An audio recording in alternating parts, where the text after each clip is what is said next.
न्याय वो चक्की है जो चलती शायद धीमी है लेकिन पीसती बहुत बारीक है। एक लाइन कही जाती है उस बारे में कि कर्म गति टारे ना टरे, हरिश्चंद्र मसान की रखवारी करे। तो वो राशियां जिनके लिए कुछ विशेष सावधानियां इस समय पे अति आवश्यक है।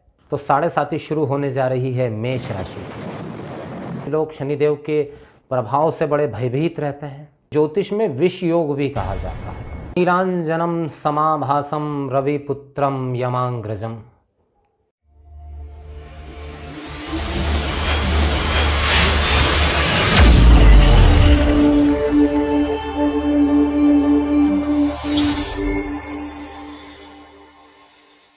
नीलांजनम समाभासम रविपुत्रम यमांग्रजम। जय मां शारदा। अकाया वैदिक एस्ट्रो में एक बार फिर से आपका स्वागत है। मैं हूं पंडित श्याम भारद्वाज। कर्म के देवता शनिदेव को प्रणाम करते हुए आज मैं अपनी बात की शुरुआत करता हूं, क्योंकि आज मैं बताने वाला हूं आपको कि 29 मार्च 2025 को कर्म, दंड और कलयुग के सबसे बड़े देवता शनिदेव अपना राशि परिवर्तन करने जा रहे हैं।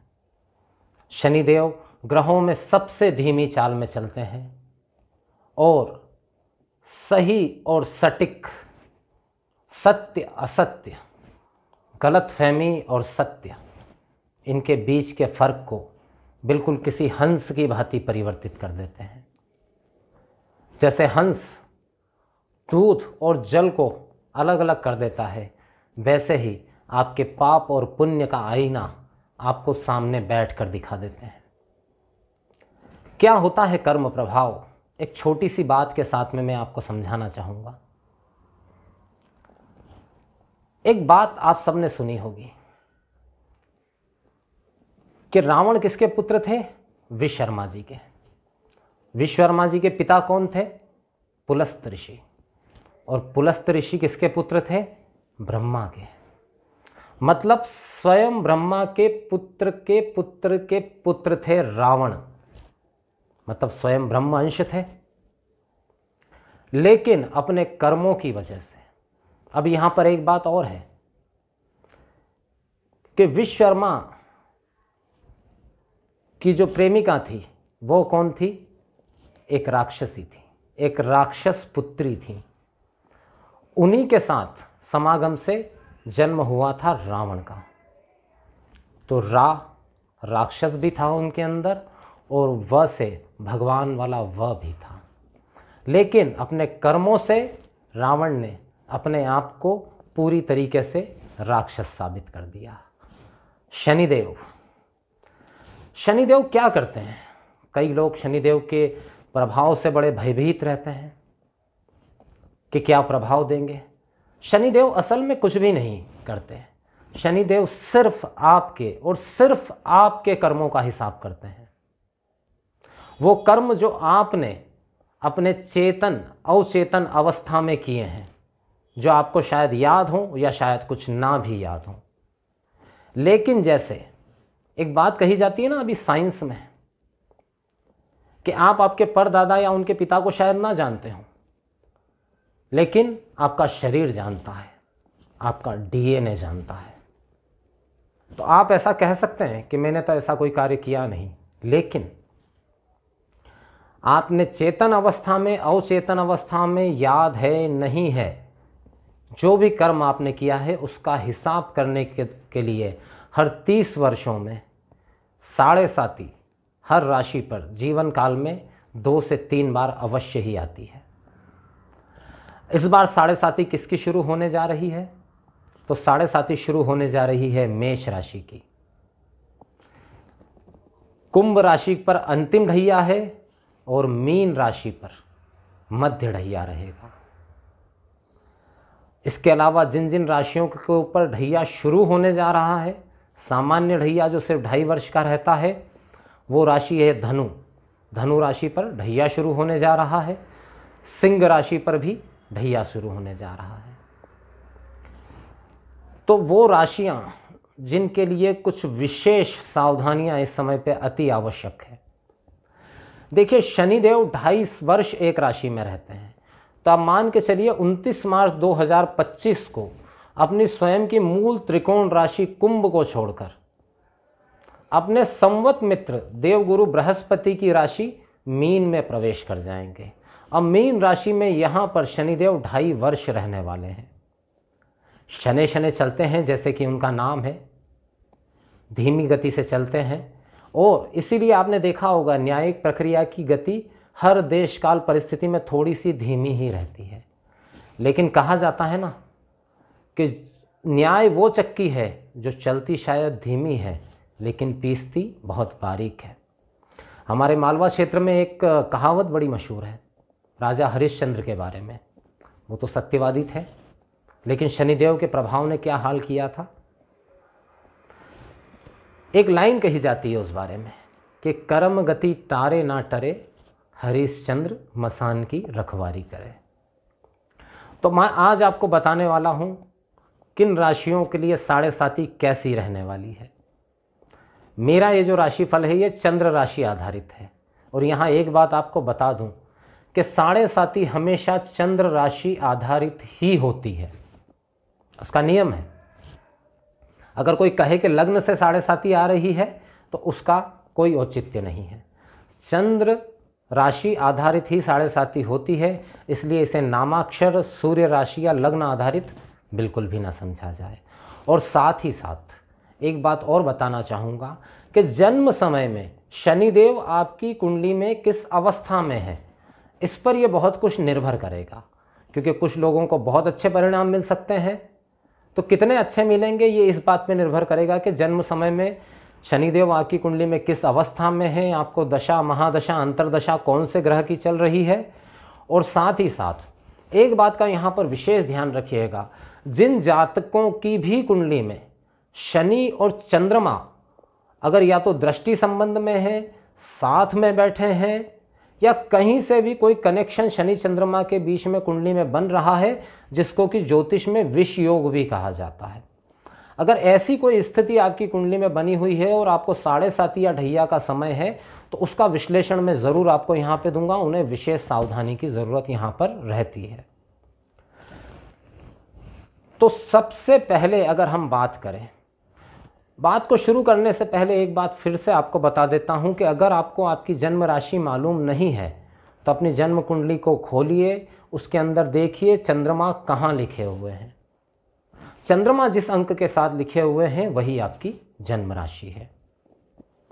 अगर आप अपनी जन्म राशि के बारे में नहीं जानते हैं तो आप कमेंट बॉक्स में मुझे अपनी डेट ऑफ बर्थ और टाइम लिख करके भेज सकते हैं, आपकी राशि की जानकारी आपको दे दी जाएगी। तो बात करें अगर कि किस राशि पर क्या प्रभाव देने वाले हैं शनिदेव। जय मां शारदा। अगर आप अपने जीवन में कई समस्याओं से परेशान हैं तो संपूर्ण एवं सटीक कुंडली विश्लेषण के लिए दिए गए मोबाइल नंबर पर ज़रूर संपर्क करें। साप्ताहिक राशिफल एवं ग्रहों के गोचर की जानकारी के लिए अकाय वैदिक एस्ट्रो को सब्सक्राइब करें। बात करते हैं काल चक्र की दूसरी राशि वृषभ राशि के विषय में। शुक्रदेव के प्रतिनिधित्व वाली वृषभ राशि के लिए कैसा रहने वाला है आने वाला समय, क्या प्रभाव देने वाले हैं शनिदेव। 29 मार्च 2025 को शनिदेव आपके कर्म भाव से अपनी मूल त्रिकोण राशि कुंभ को छोड़कर पहुंचने वाले हैं आपके लाभ भाव मीन राशि में। लाभ यानी कि कुंडली का एकादश भाव। एकादश भाव के बारे में एक बात आपको यहाँ पर बता दूं मैं कि यहाँ कोई भी ग्रह बुरा फल नहीं देते हैं। अभी तक शनिदेव दशम भाव में संचरण कर रहे थे, बहुत मेहनत करवा रहे थे, बहुत कोशिशें करने के बावजूद भी परिणाम उतने नहीं आ रहे थे। कई परिणाम रुके हुए थे, धन से संबंधित समस्याएं भी कहीं कहीं कुछ कुछ आ रही थी, पारिवारिक जीवन में भी कुछ खटराक की स्थितियां बनी हुई थी। इन सब से वृषभ राशि वालों को अब मुक्ति मिलने वाली है और वृषभ राशि वालों को प्राप्त होने वाला है आने वाले समय, आने वाले जीवन में लाभ ही लाभ। क्योंकि शनिदेव जब मीन राशि में पहुंचेंगे तो आपके पिछले किए हुए सारे कार्यों का परिणाम आपको यहाँ पर देंगे। धन लाभ की अप्रतिम संभावनाओं को देने वाले यहाँ पर सिद्ध होंगे। जिस किसी भी कार्य क्षेत्र में आप हैं, वहाँ पर पदोन्नति, अगर आप व्यापार में हैं तो व्यापार में बढ़ोतरी, व्यापार का विस्तार होना, शेयर सट्टा मार्केट से संबंधित कोई भी काम अगर आप करते हैं तो वहाँ धन लाभ की प्रबल संभावना। एकादश भाव में शनि कारक होते हैं, उनका अपना घर कहा जाता है एकादश भाव। एकादश भाव में धन की प्रबल संभावनाओं को देने वाले रहेंगे। तो 29 मार्च 2025 के बाद से वृषभ राशि वालों के जीवन में उत्तरोत्तर उन्नति होने वाली है। लेकिन यहाँ पर एक बात का ख्याल आपको रखना पड़ेगा। वो ख्याल आपको क्या रखना पड़ेगा? देखिए, शनि न्याय के देवता हैं, जो भी देंगे न्याय संगत देंगे। अगर आप कोई गलत काम कर रहे हैं तो परिणाम बदल भी सकता है, या आपकी जन्मकालिक कुंडली में शनि नकारात्मक अवस्था में है तो जितना लाभ मिलना चाहिए शायद उतना ना मिल पाए। ये बहुत कुछ निर्भर करेगा कि आपके जन्म समय पे कुंडली में शनिदेव किस अवस्था में है और इस समय पे महादशा कौन से ग्रह की चल रही है। अगर शनिदेव अच्छी अवस्था में बैठे हैं जन्म कुंडली में और साथ ही साथ शनिदेव की महादशा भी इस समय पे चल रही है, तब तो आपके लिए एक तरह से ये समय कुबेर का खजाना खुलने जैसा है। यहाँ से बैठकर शनिदेव 3 दृष्टियाँ डालेंगे। शनिदेव की पहली दृष्टि जाएगी आपकी राशि के ऊपर, जो कि तीसरी दृष्टि है। तो जहाँ इतना लाभ दिखाई दे रहा है वहीं स्वास्थ्य में कुछ समस्याएं आपको यहाँ पर सामना करना पड़ेगा। आपको मानसिक चिंता थोड़ी रह सकती है। हालांकि लाभ भरपूर मिलता रहेगा, लेकिन शनिदेव जब भी कुछ देते हैं तो थोड़ा तो परेशान करके ही देते हैं। तो तनाव ज़रूर आपका बढ़ सकता है, कार्य क्षेत्र का विस्तार होने से मेहनत बढ़ सकती है, लेकिन लाभ में कहीं कोई कमी नहीं है। धन, क्योंकि ये युग ही धन का है। धन अगर निश्चित रूप से आपकी आवश्यकता से अनुसार या उससे अधिक भी आता रहता है तब भी कोई समस्या नहीं होती। ये समय प्रफुल्लित रहने का है, आपका हर कार्य बनेगा, बल्कि वो कार्य जो पिछले कुछ समय से अटके हुए थे और आपको लग रहा था कि संभावना नहीं बन रही है, वहाँ से भी लाभ आपको प्राप्त होगा। सिर्फ स्वास्थ्य का ध्यान रखिएगा, मानसिक चिंता से थोड़ा सा दूर रहने का प्रयास करिएगा। शनिदेव की 7वीं दृष्टि यहाँ से जाएगी विद्या भाव पर। अब देखिए, यहाँ सबसे पहले मैं 2 लोगों को ज़रा आगाह कर देता हूँ, क्योंकि शनिदेव की दृष्टि है। तो सबसे पहले तो आप अगर विद्यार्थी हैं तो थोड़ा सा मन आपका भटकेगा। आपके अंदर ऐसे विचार पैदा होंगे कि मुझे जल्दी धन चाहिए, पैसा कमाने की इच्छाएं प्रबल होगी अंदर से, क्योंकि धन की तरफ आपका आकर्षण बढ़ेगा। इस वजह से अध्ययन पर कंसंट्रेशन करने में आपको समस्याएं इस दौरान हो सकती है। इस मामले में आपको थोड़ा सा सावधान रहना है, पूरा कंसंट्रेशन अपने अध्ययन पर रखना है। संतान से संबंधित कुछ चिंताएं आपको परेशान कर सकती है इस दौरान, क्योंकि आप अपने कार्य में पूरी तरीके से लगे रहेंगे तो हो सकता है संतान जो हो, संतान के स्वास्थ्य में या संतान के क्रियाकलापों पर आपका इतना ध्यान नहीं रहे। थोड़ा सा ध्यान रखिएगा, अन्यथा वहाँ से समस्या हो सकती है। अंतिम दृष्टि जो रहेगी शनिदेव की 10वीं दृष्टि, वो आपके अष्टम भाव पर रहेगी। अष्टम भाव पर शनिदेव की दृष्टि अशुभ नहीं है, अचानक धन लाभ की संभावनाओं को बनाती है। अगर आप शेयर सट्टा आदि किसी काम से जुड़े हुए हैं तो इसमें आपको प्रबल धन लाभ की संभावना यहाँ बनती हुई दिखाई दे रही है। कुल मिलाकर अगर मैं कहूँ वृषभ राशि वालों के लिए, तो वृषभ राशि वालों के लिए धन संबंधित मामलों में यह श्रेष्ठतम समय शुरू होने जा रहा है। 29 मार्च 2025 से लेकर लगभग 2.5 वर्ष का समय है।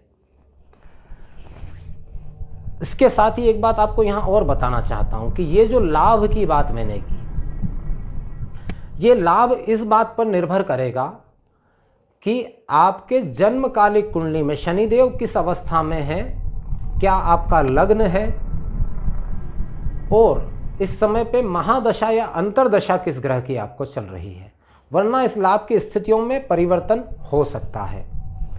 उपाय की जहाँ तक बात है तो उपाय मैं आपको तभी बता पाऊंगा जब मैं आपकी जन्म कुंडली का विश्लेषण कर पाऊंगा, क्योंकि मैं ऐसे सार्वभौमिक उपाय नहीं बताता, और विशेष रूप से शनिदेव के प्रभाव के लिए तो मैं ऐसे सार्वभौमिक उपाय नहीं बताता, क्योंकि कुंडली के हिसाब से उपाय आपको करना होगा। ये आमतौर पे आजकल जो चलता है ना कि कोई एक उपाय बता दिया सभी कर लीजिए, कई बार ऐसा होता है कि आपके लिए वो उपाय उचित होता ही नहीं है। तो फिर आपके लिए उपाय उस हिसाब से बताना पड़ेगा। तो अगर आप इस बेहतर समय को और भी बेहतरीन करना चाहते हैं, और भी अच्छा करना चाहते हैं, तो वृषभ राशि वालों अपनी जन्म कुंडली या जन्म समय, जन्म तारीख, जन्म स्थान मुझे कमेंट बॉक्स में लिख करके बताइए। मैं कुंडली विश्लेषण करके बताऊंगा कि आपके लिए सबसे श्रेष्ठ उपाय क्या रहेगा। इसी के साथ अपने शब्दों को यहीं विराम देता हूं, फिर उपस्थित होता हूं। जय मां शारदा।